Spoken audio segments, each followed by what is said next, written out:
Assalamualaikum warahmatullahi wabarakatuh. Perkenalkan, nama saya Asri Hadini Lestari, absen 6 dari kelas 11 IPA 1. Di sini saya akan menjelaskan materi tentang respirasi. Yang pertama, kita bahas tentang sistem pernafasan.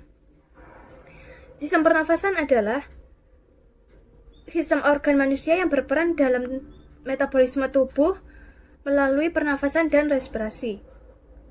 Pernafasan adalah proses pertukaran gas antara makhluk hidup dengan lingkungannya. Respirasi adalah proses metabolisme tubuh menggunakan O2 untuk menghasilkan energi dan zat sisa CO2. Selanjutnya kita bahas tentang organ sistem pernafasan. Organ pernafasan masuk melalui jalur berikut. Yang pertama menuju ke hidung, hidung menuju ke faring, faring menuju ke laring, laring menuju ke trakea, trakea menuju ke bronkus, bronkus menuju ke polmu, dan polmu menuju ke alveolus. Yang pertama, hidung. Di rongga hidung, udara disaring oleh rambut-rambut hidung dari partikel-partikel debu yang menyertai udara yang masuk.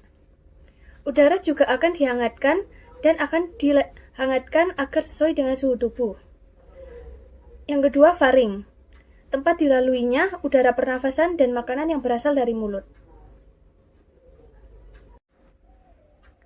Epiglotis. Berfungsi mengatur masuknya udara dan makanan ke salurannya masing-masing, bukaan, trakea, atau tenggorokan. Selanjutnya laring. Ketika makanan ditelan, laring bergerak ke atas dan mendorong epiglotis sehingga menutup glotis. Ketika makanan turun menuju ke lambung, glotis terbuka sehingga memungkinkan udara pernafasan masuk ke laring yang merupakan bagian atas dari saluran pernafasan. Di laring juga terdapat kotak suara. Suara yang dihembuskan dari dalam keluar mengalir cepat melalui pita suara, yaitu sepasang pita otot elastis di dalam laring. Selanjutnya, trakea. Terdapat kartilago atau tulang rawan yang memperkokoh trakea sehingga saluran ini akan tetap terbuka. Terdapat epitelium yang meliputi trakea hingga bronkus. Epitelium ini ditutupi oleh silia pada permukaannya, dan selapis mucus atau cairan lendir yang tipis yang berfungsi untuk menangkap debu dan kontaminan-kontaminan kecil lain yang lolos dari rongga hidung. Silia ini berdenyut dan bergerak seperti ombak yang menggerakkan mucus ke atas menuju faring. Tempat mucus tersebut akan ditelan atau dibuang dengan sengaja keluar melalui mulut. Proses ini dinamakan dengan eskalator mucus. Dan yang terakhir, alveolus. Kantong udara di ujung bronkiolus. Oksigen yang memasuki alveoli akan terlalut di selaput saluran lembab yang melapisi permukaan dalam alveoli dan kemudian akan berdifusi dengan cepat, melintasi epitelium ke dalam kapiler darah yang mengelilingi setiap alveoli. Sedangkan dalam arah yang berlawanan, karbon dioksida berdifusi dari kapiler darah, melintasi epitelium, alveoli, dan menuju ke rongga udara untuk dikeluarkan keluar tubuh melalui mekanisme ekspirasi. Selanjutnya, mekanisme pernafasan. Pernafasan terjadi dalam dua siklus, fase inspirasi dan fase ekspirasi. Fase inspirasi, masuknya udara ke dalam karena tekanan di dalam lebih rendah daripada di luar. Sedangkan fase ekspirasi, keluarnya udara dari dalam karena tekanan di dalam lebih tinggi daripada di luar. Pernafasan terjadi melalui dua mekanisme, yaitu pernafasan dada dan pernafasan perut. Pernafasan dada terjadi karena gerakan tulang-tulang rusuk oleh otot-otot antar rusuk. Dan yang terakhir, pernafasan perut terjadi karena gerakan otot diafragma. Perbedaan pernafasan dada dan pernafasan perut. Pernafasan dada inspirasinya yaitu otot antar rusuk luar, kontraksi, rongga dada membesar, dan udara masuk. Ekspirasinya yaitu otot antar rusuk dalam, kontraksi, rongga dada mengecil, dan udara keluar. Dan yang terakhir, pernafasan perut, inspirasinya yaitu diafragma kontraksi dan mendatar, rongga dada membesar, dan udara masuk. Ekspirasinya yaitu diafragma relaksasi dan mencembung, rongga dada mengecil, dan udara keluar. Kapasitas paru-paru adalah jumlah volume udara yang dapat ditampung oleh paru-paru.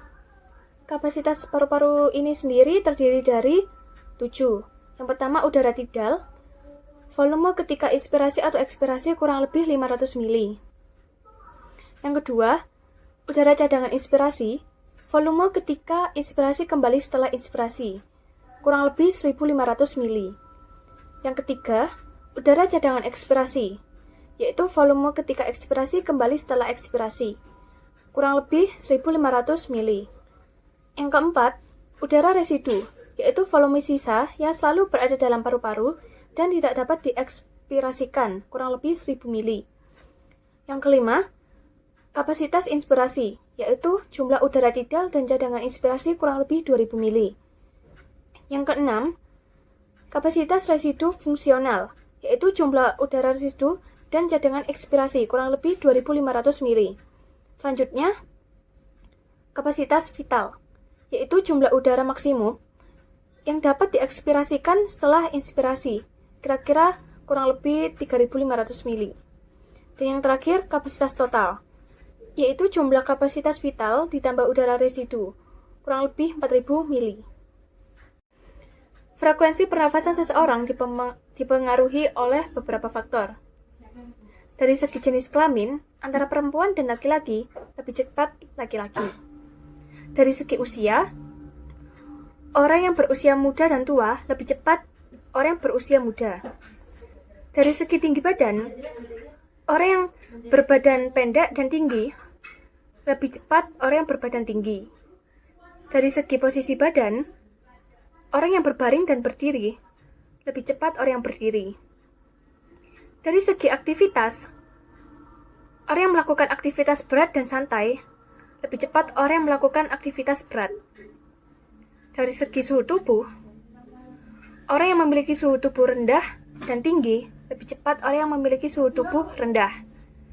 Dan dari segi kadar oksigen, orang yang memiliki kadar oksigen tinggi dan rendah lebih cepat orang yang memiliki kadar oksigen rendah. Selanjutnya, energi pernafasan. Respirasi aerob adalah respirasi yang menggunakan oksigen untuk menghasilkan energi. Jumlah ATP yang dihasilkan adalah 38 ATP. Respirasi anaerob adalah respirasi yang tidak menggunakan oksigen untuk menghasilkan energi. Jumlah ATP yang dihasilkan hanya 2 ATP. Dan yang terakhir, gangguan pada sistem pernafasan.